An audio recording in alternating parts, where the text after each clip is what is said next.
तो यहाँ आज हम जा रहे हैं पाकिस्तान की लेटेस्ट फिल्म गुंजल देखने के लिए। फिल्म की कहानी जो है वो रियल स्टोरी के ऊपर बेस है। अगर आपने इकबाल मसीह का नाम सुना हो, जो पाकिस्तान के रियल लाइफ हीरो रह चुके हैं इतनी छोटी सी उम्र के अंदर, उनको जो है वो बैनुल अक़वामी दुनिया ने तो पहचान लिया, लेकिन पाकिस्तान अपने इस हीरो को ना पहचान सकी। खैर, फिल्म की कहानी जो है वो इकबाल मसीह की कहानी से ज़्यादा इकबाल मसीह का कत्ल कैसे हुआ इस चीज़ के बारे में होने वाली है। फिल्म की लीडिंग कास्ट के अंदर आपको परिजात से मशहूर होने वाले अहमद अली अकबर नज़र आने वाले हैं, और ओल्ड इज़ गोल्ड के मामले में रेशम भी है इस फिल्म के अंदर। बाकी अहमद अली भट्ट जो पाकिस्तान के अक्सर जो है वो फ़नी कैरेक्टर्स के अंदर नज़र आते हैं, लेकिन इस फिल्म के अंदर शायद वो सीरियस टाइप का कंटेंट, सीरियस टाइप का एक्ट करने वाले हैं। इसके अलावा आमना इलियास भी हैं जो पाकिस्तान के उभरते हुए एक्टर हैं। बाकी फिल्म देखने के बाद आपको बताते हैं कि हाउ इस फिल्म।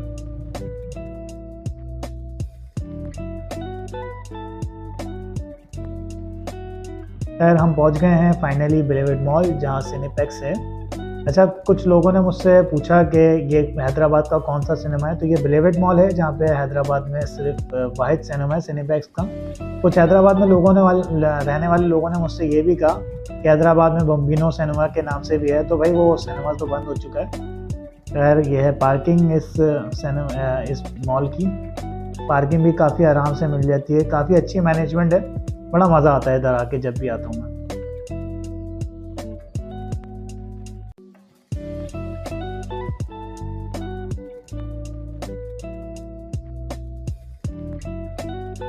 खैर, मार्केटिंग के मामले में अभी भी मुझे पाकिस्तानी फिल्मों से बहुत गिला है, क्योंकि पूरे सिनेमा के अंदर सिर्फ एक ही पोस्टर लगा हुआ है गुंजल का, और एक बार छोटा सा लगाया हुआ है पोस्टर। अगर फिल्म की मार्केटिंग ही नहीं होगी तो फिल्म बिकेगी कैसे भाई। अच्छा जी गाइस, फाइनली देख लिया मैंने पाकिस्तान की फिल्म गुंजल, और यकीन करो इसको देखने के बाद मेरे पास अल्फाज नहीं है इस फिल्म के इमोशन बयान करने के लिए।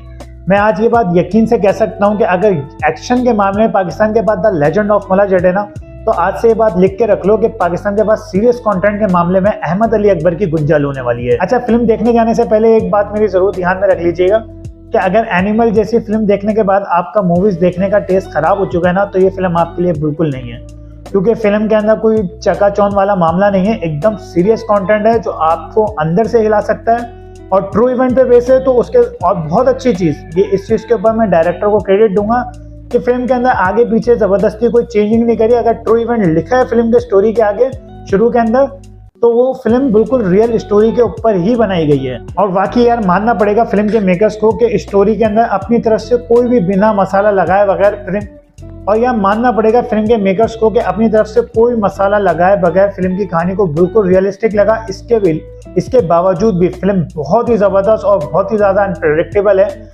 कभी आपका शक किसी और के ऊपर चले जाएगा, कभी फिल्म के हीरो के ऊपर ही उसका शक चले जाएगा, कभी सबसे ज़्यादा शक उसी के ऊपर चले जाएगा जिसको आप फिल्म के अंदर सबसे ज़्यादा पॉजिटिव कैरेक्टर समझ रहे होंगे। बाकी फिल्म की कास्ट में किस एक्टर की मैं तारीफ करूं मेरे समझ नहीं आ रहा, क्योंकि सारे ही एक्टर कमाल, और सारी एक्टर्स की किसी भी कैरेक्टर की आप कोई गलती निकाल ही नहीं सकते। First of all, Ahmad Ali Akbar amazing, brilliant, कमाल कर दिया बंदे ने।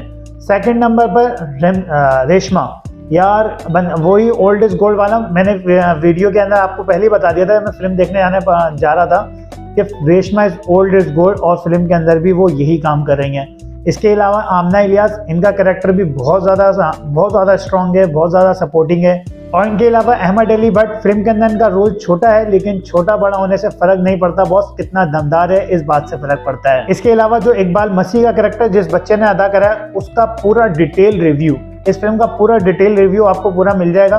ये भी एक छोटा सा समझा रिएक्शन वीडियो भी बोल सकते हैं हम। अगर एक छोटा सा गिला भी है मुझे फिल्म के मेकर्स को कि एंडिंग काफ़ी बेहतर हो सकती थी, और फिल्म देखने के बाद आप मुझसे ये सवाल भी कर सकते हो कि यार फिल्म की इतनी तारीफें करी तो फिल्म का एंड तो इतना कोई ज़बरदस्त नहीं था। खैर, मैं आपको बताता चलूँ कि समझदार के लिए इशारा काफ़ी होता है, और अगर आपने इस फिल्म के रियल विलन तक पहुंचना है ना, तो फिल्म देखने के बाद गूगल कर लेना कि इकबाल मसीह का कातिल कौन था।